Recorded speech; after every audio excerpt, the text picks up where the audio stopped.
Hello. Assalamualaikum guys. Ito po ngayon, nakaupo. Ito yung bagong building ng MBHD.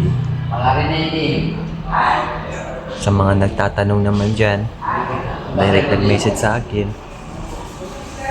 Alam kong may inihintay kayo. Sa mga naghihintay dyan sa aking update tungkol sa cash allowance, medical allowance, para teacher ng mga sahod nila, ano pa ba, MOA ng PPSDA, ano pa kaya. Ang masasabi ko lang po ay wala pa po ako maibigay dahil may inaayos pa po ang MBHD. Alam naman natin ang sitwasyon ng MBHD ngayon, kaya sana po maintindihan po natin kung ano po yung kalagayan ng MBHD.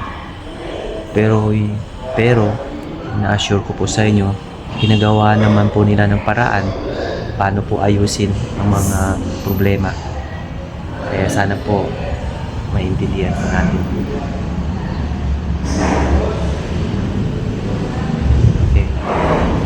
Humihingi po ako ng paumanhin sa inyo kung bakit hindi ko po nasasagot yung mga katanungan po ninyo. Okay, maraming salamat. See you po sa next video po. Bye-bye.